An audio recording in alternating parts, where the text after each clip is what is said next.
7-ാം തീയതി രാവിലെ 6 മണിക്ക് നമ്മുടെ വിഴിഞ്ഞം കടപ്പുറത്ത് വന്ന ഒരു തിരണ്ടി മീനാണ്. ജീവനോടെയാണ് തിരണ്ടി മീൻ കൊണ്ടുവന്നത്. അപ്പോൾ വലിയ വലയിൽ കയറിയതാണ്. വലിയ വലയിൽ കയറിയ തിരണ്ടി മീനാണ്. ഏകദേശം ഒരു 100-ൽ കൂടുതൽ ഭാരം തോന്നിക്കുന്ന തിരണ്ടി മീനാണ്. അപ്പോൾ ഇതിനെ കെട്ടി വലിച്ചിനി കരയെ കൊണ്ടിട്ട് അതിൻ്റെ ലേലവിളി നടത്താൻ പോവുകയാണ്. എത്ര ആളുകൾ ചേർന്നിട്ടാണ് ഈ തിരണ്ടി മീനെ വലിക്കാൻ പോകുന്നത് നോക്കണേ. വെള്ളത്തിൽ കിടക്കുമ്പോൾ തന്നെ ചിറകിട്ടടിക്കുന്നുണ്ട്. നമ്മുടെ വിഴിഞ്ഞം സെൽട്ടൻ്റെ വള്ളത്തിലുള്ളതാണ് കേട്ടോ. വലിയ വല എന്നുള്ള സംഭവത്തിൽ കയറിയതാണ്. കരയെ കൊണ്ടുവന്നിട്ടാണ് അതിൻ്റെ വലയുടെ കുരുക്കൊക്കെ മാറ്റി അവർ വലിച്ചെടുക്കുന്നത്. 6-7 ആളുകൾ ചേർന്നിട്ടാണ് തിരണ്ടി വലിക്കുന്നത്. എത്ര രൂപയ്ക്കാണ് ഇത് ലേലത്തിൽ പോകുന്നതെന്നൊന്നും അറിഞ്ഞുകൂടാ.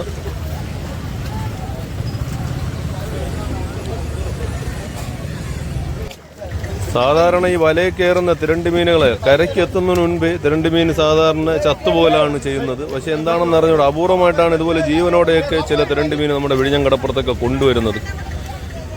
അപ്പോൾ തിരണ്ടി മീനിൻ്റെ ഒരു പ്രത്യേകത നമ്മുടെ കൂട്ടുകാർക്ക് അറിയാമല്ലോ. പ്രസവിക്കുന്ന അമ്മമാർക്കൊക്കെ കൂടുതലായിട്ട് പാല് കിട്ടാനായിട്ട് അടിപൊളി സാധനമാണ് ഈ തിരണ്ടി മീൻ. അപ്പോൾ ഈ തിരണ്ടി മീൻ പ്രത്യേകിച്ച് ചോദിച്ചു വരുന്ന ആളുകളുണ്ട് കേട്ടോ. ചില ആളുകളൊക്കെ നമ്മളോട് മെസ്സേജ് വഴിയൊക്കെ ചോദിക്കുന്നുണ്ട്, ചേട്ടാ നമുക്ക് തിരണ്ടി മീൻ കിട്ടാനായിട്ട് എന്തെങ്കിലും വഴിയുണ്ടോ എന്നൊക്കെ ചോദിക്കുന്ന കൂട്ടുകാരുണ്ട്. അപ്പോൾ അതുപോലെ ഈ തിരണ്ടി മീനൊക്കെ കിട്ടിക്കഴിഞ്ഞാൽ നമ്മുടെ കൂട്ടുകാർ വെറുതെയൊക്കെ കളയരുതേ. അടിപൊളി സാധനമാണ് തിരണ്ടി. വറുത്തരച്ചൊക്കെ ഈ മസാലയൊക്കെ വറുത്തെടുത്തു കഴിഞ്ഞാൽ അടിപൊളി സാധനമാണ്.